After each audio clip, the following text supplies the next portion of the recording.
Hey everybody, welcome to the English Business Hour with me, James O'Reilly. I hope you're all doing very well today.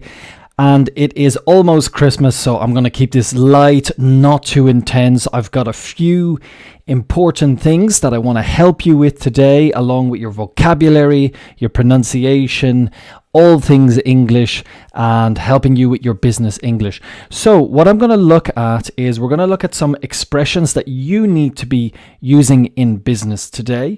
We're going to look at some vocabulary from news, from the LinkedIn news. We're going to look at some vocabulary related to business scandals, especially related to Silicon Valley. Okay, so I'm going to also be writing these on the screen, and I'm going to be spelling them, because often what happens is you get to an advanced or you get to a good level of English, but one of the things that we learn first but we forget first is the simple things like the pronunciation of letters such as A, E, I, O, and U. So I am going to do that for you. But first, what we'll do is, in this quick show today, we're going to jump across and we're going to look at, let me get it ready for you. Yes, we're just going to look at some news and see what was happening. And then also I want to remind you as well that we will be doing our phrasal verb of the day, idiom of the day, expression. If you guys are learning one thing every day, it's a step in the right direction. Let's start now, even before we get to next year, okay? And next year, we're going to bring your level right up, okay? So let me show you on the screen right now what we're going to look at. And I will go across as well and make this a little bit larger. Okay, one thing first I'm going to do is I'm going to make myself a little bit smaller here. I get my camera a little bit smaller so you guys can see the screen, and I'll get rid of this for you. To get rid of, excellent expression. We always use it in English. Means to take away, throw away. Very flexible expression. Okay, so what do we have here? Okay, in from LinkedIn News Europe, and we're going to look at some vocabulary and pronunciation. This is number 1 of probably 6. Labour market. Youth unemployment rises in Spain after labour reform. Okay, that's where I am right now. I'm in Spain. Spain's decision to curb temporary jobs has been a boon for youth employment. 2 important words we have here that perhaps you don't know is, the first one is to curb, and it is to kind of perhaps reduce. We think of a curve, to curb. Reduce temporary jobs has been a boon. A boon is a positive in this context of business. A boon, it's been a really good push. It's been very good for youth employment. The policy, which came into effect in March, has helped seasonal workers in sectors such as tourism and farming to get stable jobs. Stable is a word that we use for it's controlled, it's organized, it's stable. It has led to a 142% increase in young workers on permanent contracts since the measure was implemented. Okay, if you don't know what measure is, it means the thing. Okay, we're going to just break it down and say it in very simple language. Since the thing and the measure could be the law, the rule, the bill, that kind of thing, okay? Just to get it into your mind, and implemented was introduced or started. So let's go on to our next one. And this is about equality. Swedish engineer develops first female crash test dummy. Women are 73% more likely to be badly injured or die in a frontal car crash than men. Well, I never knew that, to be honest. That's shocking. To address this, a Swedish engineer has created the first crash test dummy modeled on an average-sized woman. Developed with EU and Volvo funding, Volvo being a car brand from Sweden. The dummy is 166 centimeters tall, weighs 62 kilograms, and accounts for female spine motions. Really interesting. I had no idea. 73% more likely to be badly injured or die than men. I wonder what the cause is. Something to do with the seatbelt. Very interesting. I'd like to... That's from... The source for that is Bloomberg. Okay, that's good news. That's good news. I was just saying to my son the other day that in the old days, nobody wore seatbelts even. And in some countries, unfortunately, it's still considered unmanly to wear a seatbelt. Ridiculous. Next is lifestyle. Sometimes it's not order, but chaos, which is best for us. This is lifestyle. Tidying up our homes following Marie Kondo's methods might give us a sense of control. So Marie Kondo is a woman who does a TV program. Perhaps you know, perhaps you don't. She does a TV program on Netflix about making your home more tidy in a sense. But inviting a little chaos into our lives can be good for us too. As you can see, there's a bit of chaos going on the table there. It's quite messy. This is from El País. Trying to impose order on everything will lead to frustrations, while messiness can spark creativity and serendipity as opposed to a room without any surprises. As opposed to, a nice good expression here down the bottom, as opposed to... I prefer to work on a Thursday as opposed to a Friday. It's a nice expression. Do you agree? Do you not agree? You can get across to YouTube. I'm all at Dream Better English. I'm also streaming onto that channel. And let me know what you agree. Honestly, I'm so messy. I would prefer to just have everything in order because the messiness for me does really turn into chaos quite quickly. Okay, let's move on. And we'll go to slide number 4. Idea of the day comes from Amade. Okay, Sel Amade. What's your posture? Your posture is how I'm sitting now. My posture is sitting back. Get my posture. It's how your body is done. What's your posture to feel more confident in virtual meetings? Now we say what's your posture. It means be careful. Be careful about your... So when I say, if I'm telling you to watch something, like just watch the way you behave in front of the CEO or watch the way you talk to, it means be careful about something, not like watching the TV. The way we stand or sit can not only influence the way others perceive us, a good posture can also boost your own confidence in meetings with others. Okay, so this is about body language this is from, the source is Sel Amade. Did you know that you can feel more confident in virtual meetings based on how you sit? Okay, let us know. Roll your shoulders down and back. So I think this means like this, down and back. Plant your feet firmly and spread them a few centimeters apart. Take in 3 deep breaths. 1, 2, 3. Okay. Feel fantastic. I saw something about this the other day, actually, where you can make yourself feel better in just a few seconds. Why not? And another thing I was listening to the other day was about how ex-prisoners would... maybe people who were violent towards other people, they judged people on their posture. So having your shoulders back, your chest out, walking faster, like your head up, shoulders back, suggested more confidence. Whereas walking with your shoulders hunched, this is hunched, head down and maybe slower, showed insecurity and made you more vulnerable. This was something I heard on a podcast. I suppose, yeah. I agree. Let's move on then. We'll jump into the next one. Today's debate. Should the job interview structure be overhauled? Okay, so this is something that affects all of us when we're looking for a job. This is Simon Bath, technology recruiter at Mexa Solutions Limited. We're in a different era now, different time. Unfortunately, some interviewers need a reality check. It should be about sharing ideas and testing chemistry, peer-to-peer interviewing. Get yourself into stakeholder mode, not interview mode.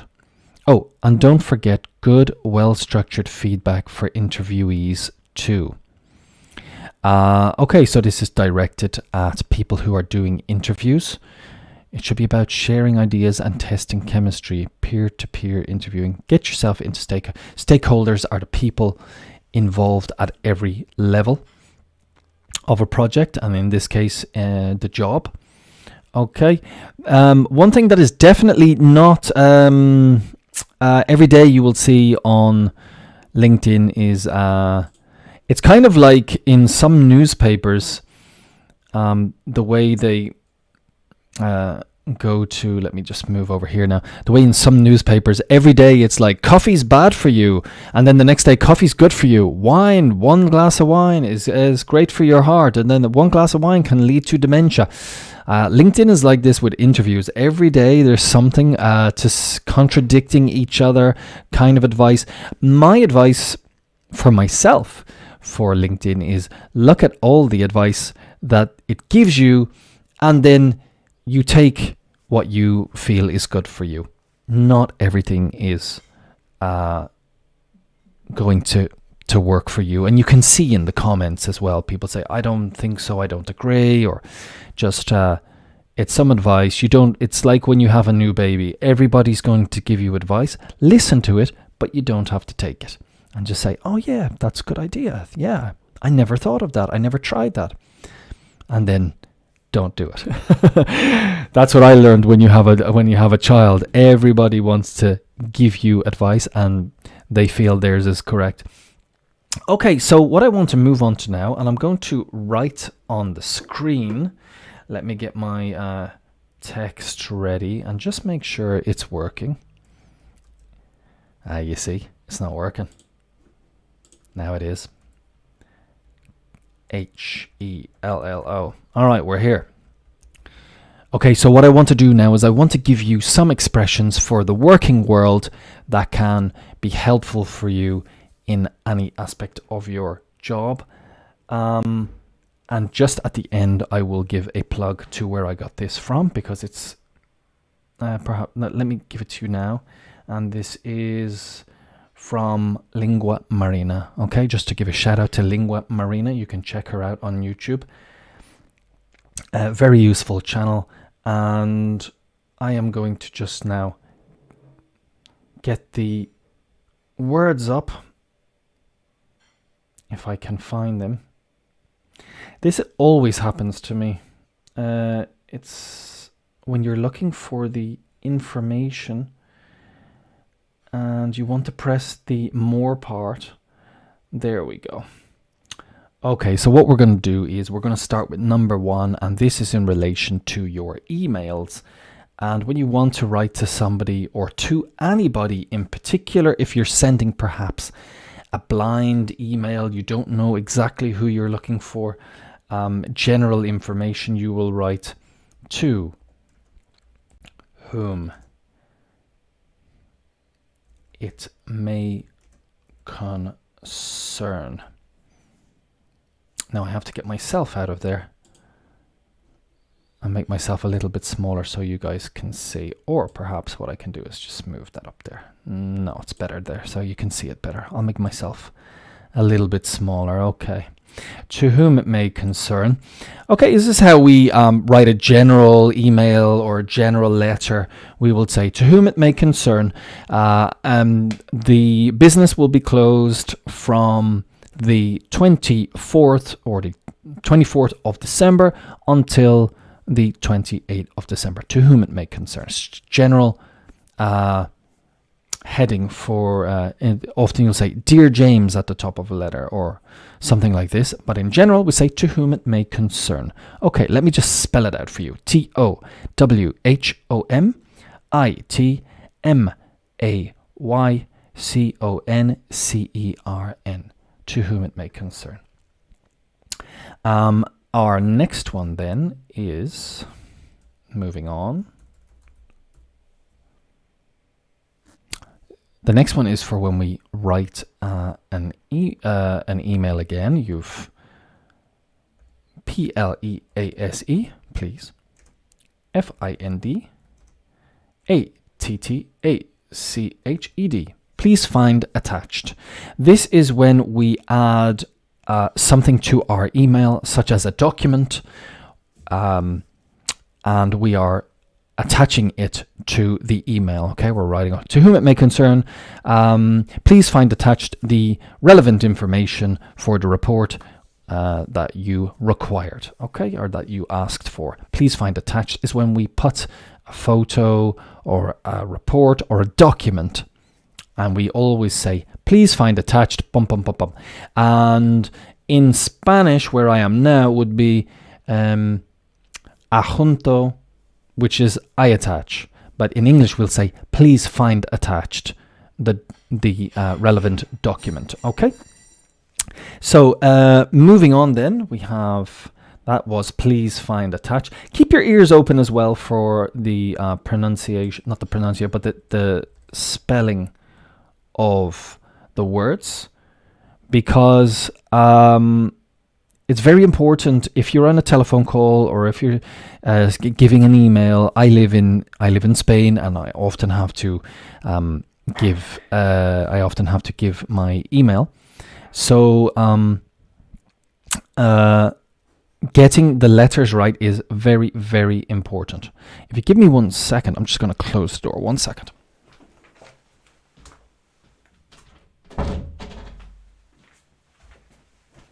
Excuse me. Door was left open. So let's quickly go in. We have next one. FYI. Okay, and this is an acronym. So it means FORYOURINFORMATION. For your information. So normally you will see FYI, for your information. And often I will even say this sometimes. I will say, oh, FYI, we have an important meeting tomorrow in relation to bonuses. Okay, normally that meeting won't happen because it'll just be moved on to April. But FYI is when you want to say, oh, for your information. So you can put this in the beginning of an email. You can say this in spoken language. It's when you want to just give some information that people may not know. And you can often use it at the... let me give you an example. If I write an email, I'll say, FYI, I will be out of the office until January 2nd. For your information. Okay, very, very commonly used. You can use it at the end of a sentence or at the beginning. FYI, I will be out of the office until January 2nd, or I will be out of the office until January 2nd, FYI. Okay, very useful. Next, we have ASAP, another acronym, which means as soon as possible. And often, I generally say ASAP, but you will often hear people from the States say ASAP. So either is correct, really, whatever way you want to say it. And it means, for any of you who don't know, ASSOON, no, not triple O, as soon as possible. POSSIBLE. Okay, I hope I get all the spellings right today, because English is a crazy language and the spelling is just something you have to remember. Nothing to do with the way things are pronounced. As you can see, possible, LE at the end, possible, like in French or Italian or Spanish. But in English, of course, the pronunciation is EL. Doesn't make any sense. That's the way English is. Don't get angry. We were the ones who had to do spelling tests when we were younger, and it would just, anxiety was horrible. So as soon as possible. It's one thing I was talking to, when you live in a country such as a Latin country, Italy, Portugal, or Spain, for example, the language is transparent. But for us growing up, obviously English writing and pronunciation makes no sense at all. So you have to learn the pronunciation and you have to learn the spelling, because they are completely independent of pronunciation of each other. That was ASAP. So ASAP or ASAP, could you please send on the report as soon as possible? ASAP or ASAP. Okay, very commonly used. Don't just remember, you know yourself. It's like saying it can be a bit aggressive, so just make sure you are comfortable with whoever you are using this acronym with. Next we have CV, which is simply curriculum vitae. Most people don't know what this acronym stands for. We say CV more in the UK and Ireland. I'm not sure about Australia. However, in the United States, I think it might be more common to say resume. The two really are interchangeable. There is resume.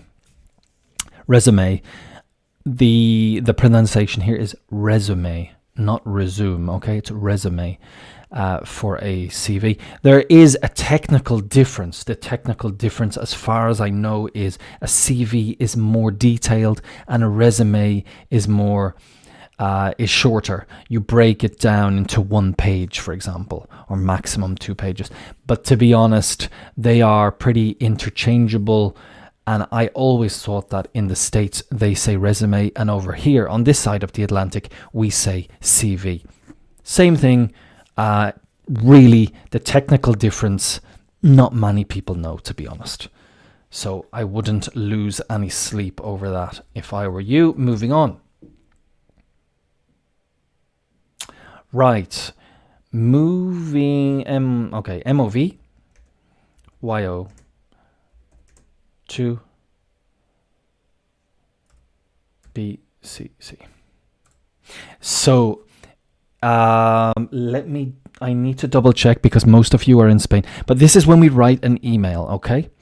And then when we do BCC, it's when the person is hidden.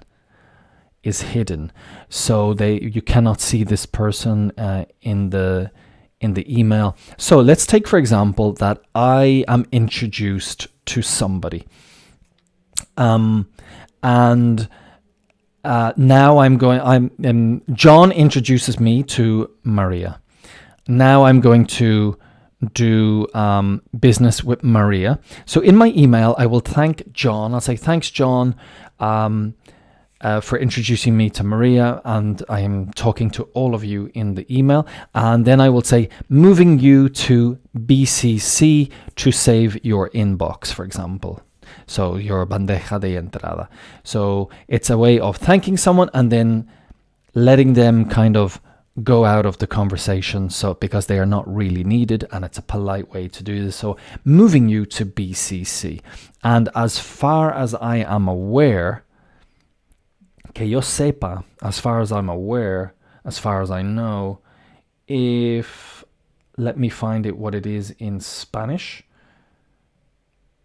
CCO in Spanish. So let me know what it is in French or in German, because I've got new people now who have connected with me from Switzerland and France, and I'd like to know what it is in yours. But in English, it means blind carbon copy. A carbon copy is CC is our next one. Carbon copy, CC in an email, and you could say that's carbon copy. And what we're saying here is, I am adding you to the conversation. I'm CCing you, or I'm CCing somebody in an email. Okay, I am adding that person into the conversation as well. The other one, you are they are hidden. It's the blind carbon copy. And this one is I'm CCing, if I want to let Maria know that John is needed in this conversation, and say, hi Maria, very nice to meet you. I'm CCing John into this conversation because he is our financial advisor. Blah, blah, blah, blah, blah. Okay, I'm CCing. Let me write it for you. I apostrophe am CCing John into this conversation. Oh, no, it won't come up. I'm CCing John. Okay, so it's when you add somebody into the conversation. Okay, very useful. And I think it's nice, the first one as well, moving you to BCC. I like that. Okay, team building is our next one. TEAM BUILDING. Team building. TEAM. Just where a lot of people can get mixed up with the I and the E. TEAM BUILDING. Team building is when you get your team and you're trying to create a good environment between the team, and perhaps you go and you do like this paintballing, or you're trying to get a good atmosphere between the group so that they can work well together. This is team building. Maybe some fun, maybe a trip somewhere, maybe some activities where the group can get together and work together effectively in an enjoyable way, and it builds the team spirit. Team building. Let me know if you've done it in your business. Our next one is cooperation. Cooperation. Cooperation is COOPERATION. So cooperation, and I want to put the other one in here so we know the difference, which is collaboration. What is the difference between cooperation and collaboration? So the second one, COLLABORATION. This is when you are working with people. You're working together. Essentially, when you work with a company or you're working with another team, you are collaborating. Often you'll have let's take an easy example of two music artists who come together to collaborate, and they work together and they make a song. That is collaboration. Cooperate is what we do when we are told to listen and obey, like the police. The police are going to come and they're going to say, we have some questions for you. We want you to answer those questions and we want you to cooperate. Okay? When we ask you something, you answer. When we tell you to do something, you do it. You cooperate.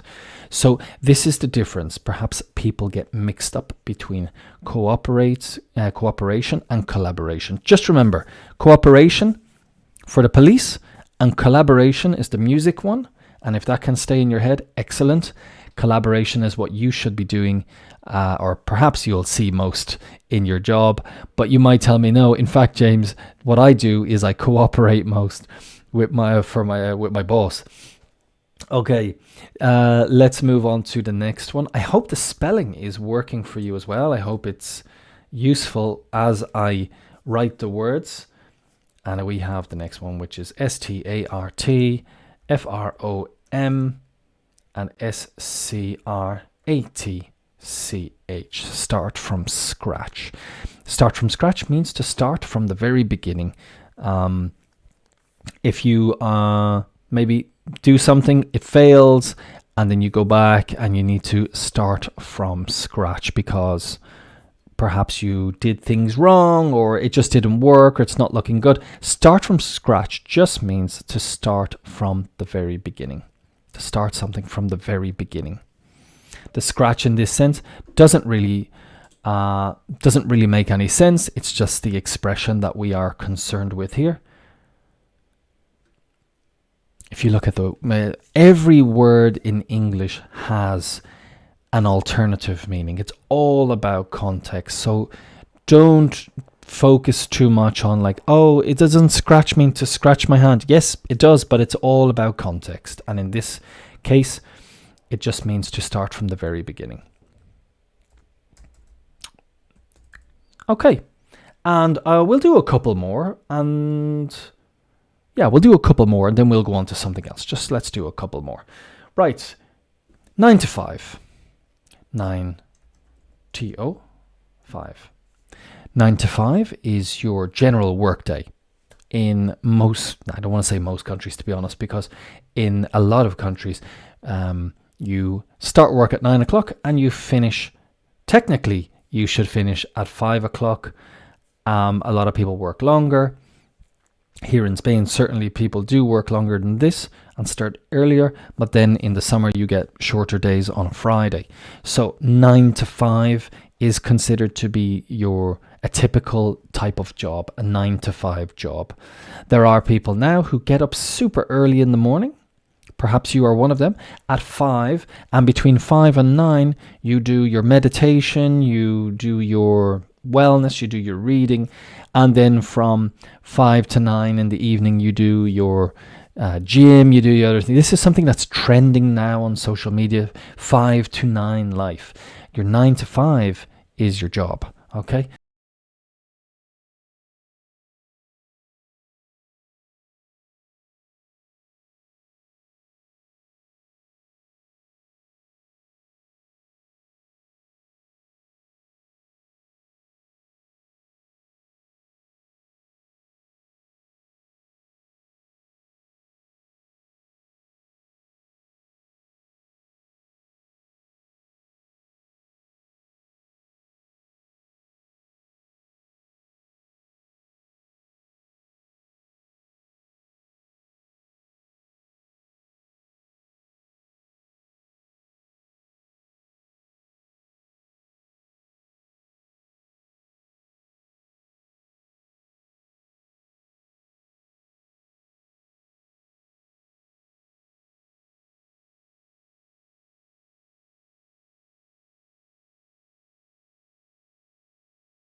Looks like my other camera is gone as well.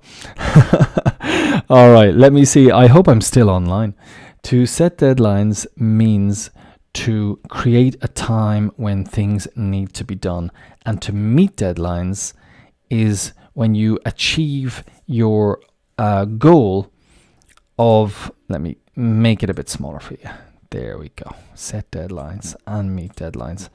And to meet your deadlines is to get things done by the certain date. Okay, let's set a deadline for this project. This project needs to be finished by the end of June. So let's say the 30th of June. Okay, and then in order to meet the deadline is you need to finish before that time. On the date or before the date. Okay, let me see if my video's back. No, it's not even there. We will continue. I'm going to go here, and I think we'll leave it at that for today. For those ones, set deadlines and meet deadlines. Listening to the pronunciation, listening to the spelling. I hope that's useful for you. And now what we will do is we are going to go across and I'll take away the camera and we are going to look at our, where was it? Yeah, our word, our idiom of the day. Close that window, get rid of that. and hopefully you can still hear me. My cameras are gone. I don't know why. But we'll move on anyway. Troubleshooting. Right, so what is the meaning of this? Grease someone's palm. The palm is like the palm of your hand. The palm.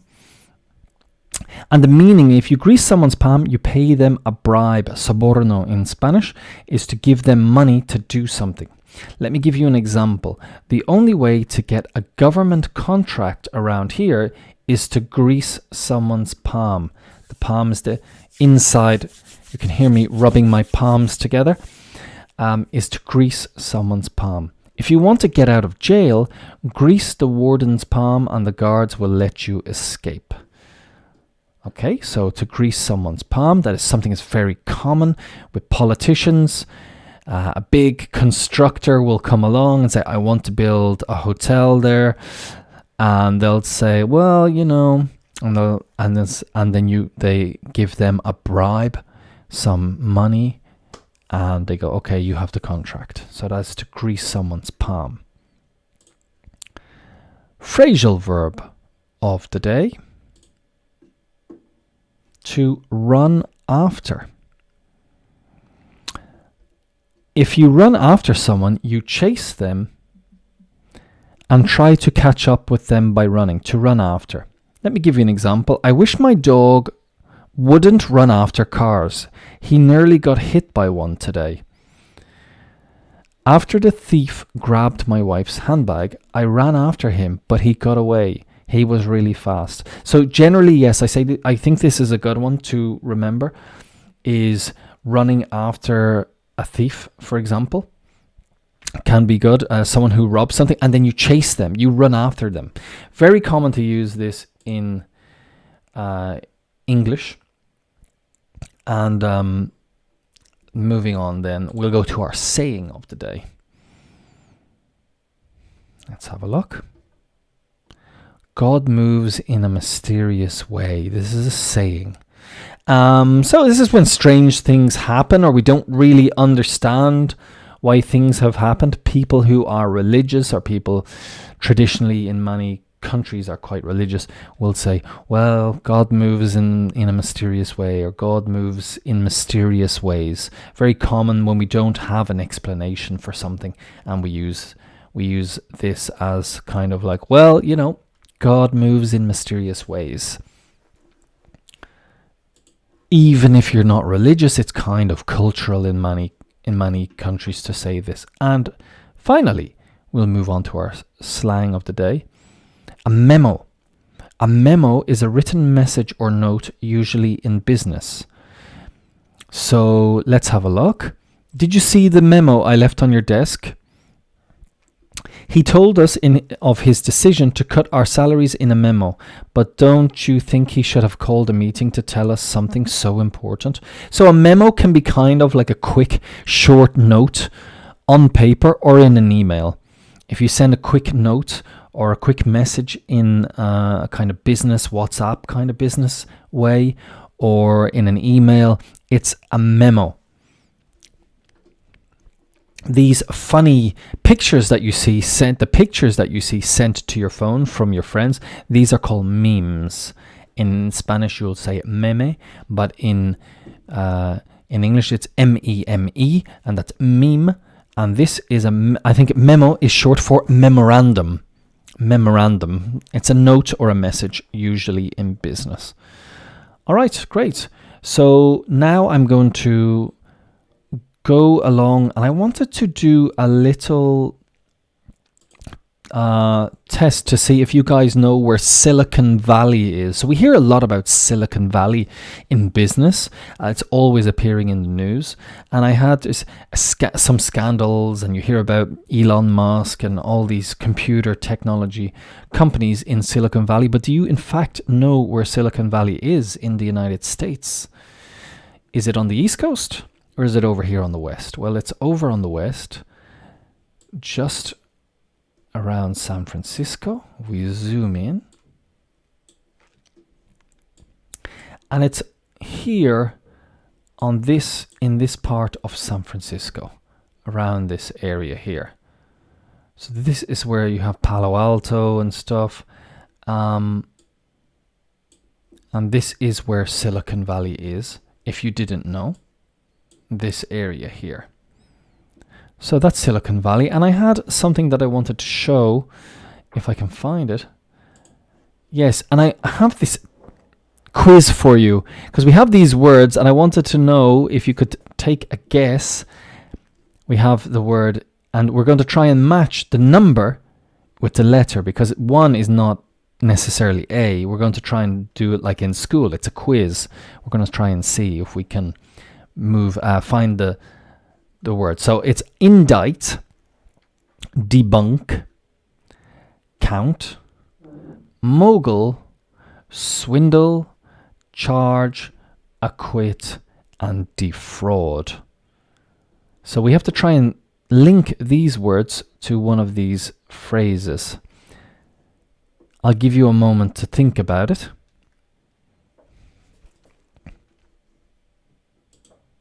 And see if you can get the answer right.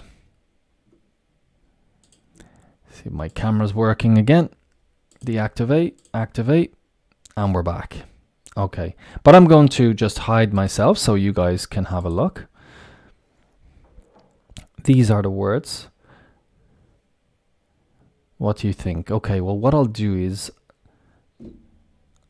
if you guys are just listening, or if you don't have time to look at your screen, I'm going to help you out now. So we have the first word is indict. And, oh yeah, I didn't even look. I had them earlier, but so indict. This is something used in a court of law. And let me just get it. Yes. To indict is G. Officially accuse someone of a crime in a court of law or by a grand jury. Indict. And as you can see, the C is silent. The next one is debunk. Debunk. And that is, where are we? That is D. 2 is D. Debunk means show that something is less true than it has been made to appear. And often what will happen is somebody will say something online. Somebody will say something that is false or untrue or a lie, such as the cause of crime in the country is from this particular group, and it's easy to believe, and then people will debunk it by showing the true statistics of crime, and it is not that group. It is showing something to be less true than it has been made to appear.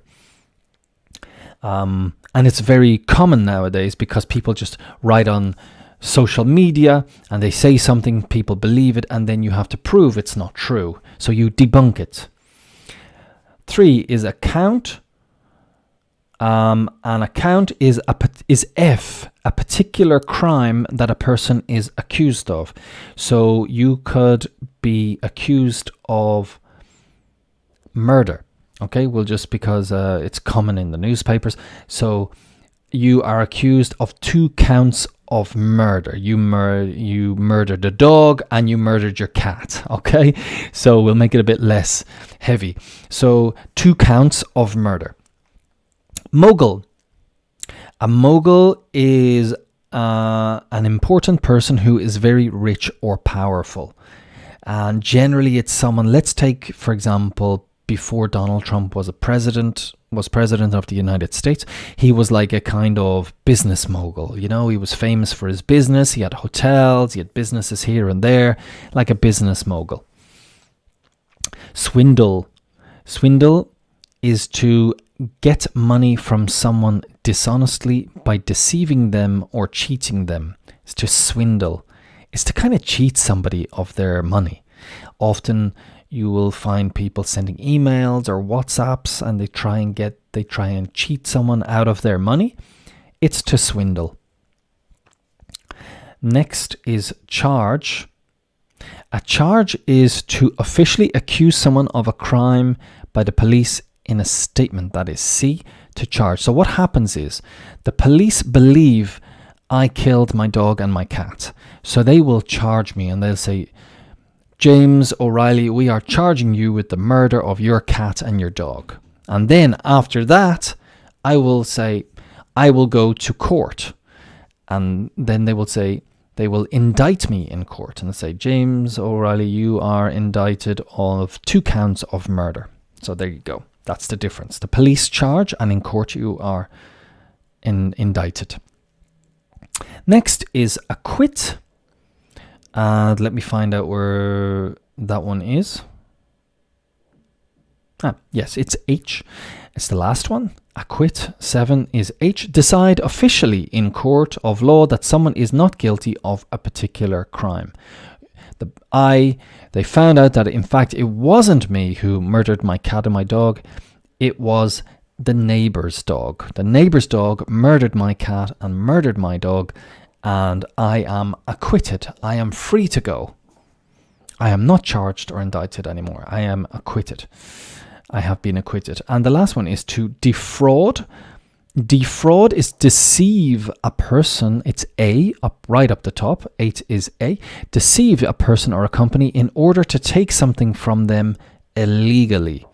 This is something I saw in the newspaper the other day, where a person was working for a company. In this case, it was the Church of England, if they are a company, and he defrauded them of £5 million. I don't know how he did that, but I didn't click on the article. I didn't look into it, but I read the headline, and he defrauded the business. Normally, when it's a business, you'll defraud generally, and when it's a person, you'll swindle.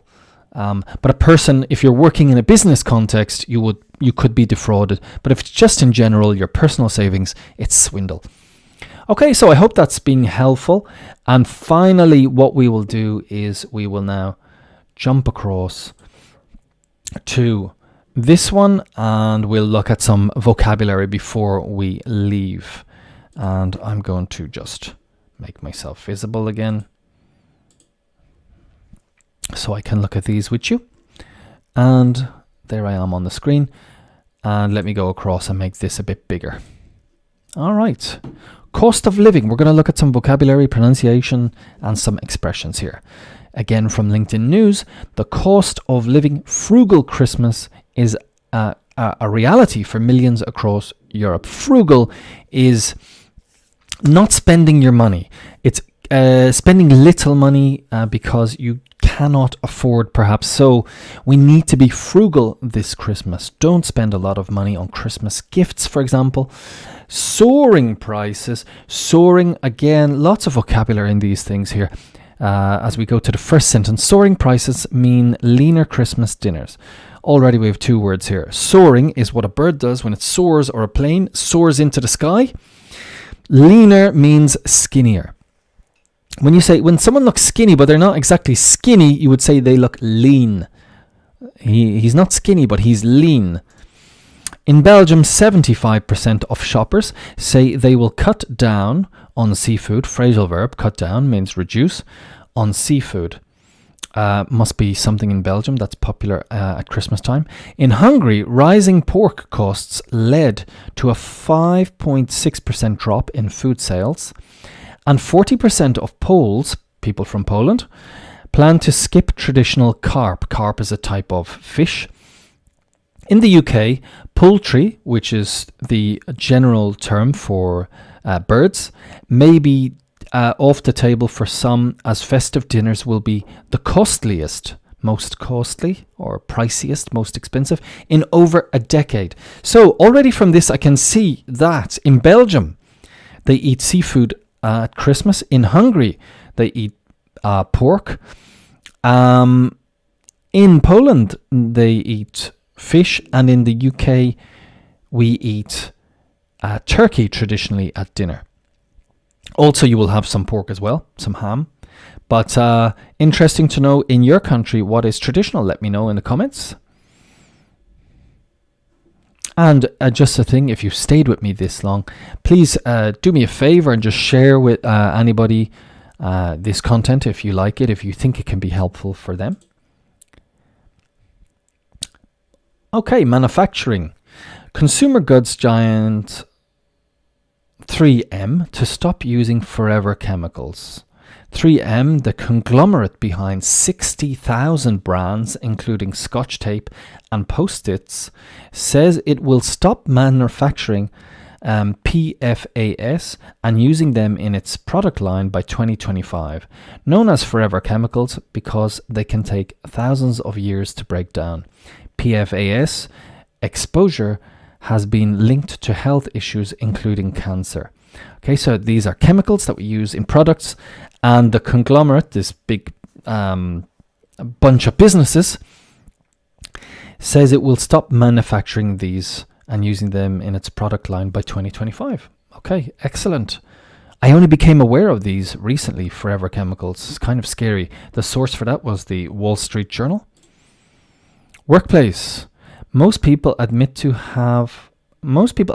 having had office romance, a poll finds. So a poll is when you ask people, like a survey. A poll is a survey. 3 out of 4 workers have had an office romance, a survey has found. Interesting. While 76% of respondents saw no harm in dating a co-worker, some observed tensions, a drop in productivity, or favoritism. CNBC advises colleagues who are dating to keep their distance at work and discuss what to do in the event of a breakup. Is the CNBC the news channel? Why would we listen to them? I'm not going to listen to a news channel. Just tell me the news. I don't need your advice. Advises colleagues. Okay. So that's quite a high percentage of people in the office having a romance. Well, I suppose traditionally people have spent a lot of time with those people in the office. Okay.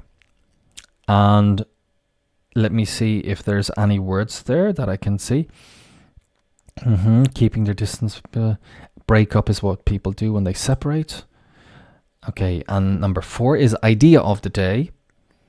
How to set smart goals that work for you. Okay, struggling to achieve goals you've set for yourself. Smart goals are your best chance of success, especially if you need help with imposter syndrome, says Dr. Jackie Taylor. I would encourage you to set SMART goals. SMART goals are specific, measurable, achievable, realistic, and timely. If you don't bet on you, who will do that for you? Okay, so set specific, measurable, achievable, realistic, and timely. Good, yeah, I think I like that, yeah. SMART. I need to write that down. SMART goals. Specific, measurable, so you can measure and see where you're going. Achievable, it's you can do it, it is possible. Realistic, again, achievable. It's, I want to learn Japanese in 2023. Well, it's not realistic that you are going to learn Japanese in 1 year. You need to be realistic. It's more like I want to get to a finish by the end of 2023. I want to have an A2 level of Japanese, and timely. Okay, a year makes sense. Good, I like it. And finally, today's debate: which are more valuable, exit interviews or stay interviews? Oh, okay.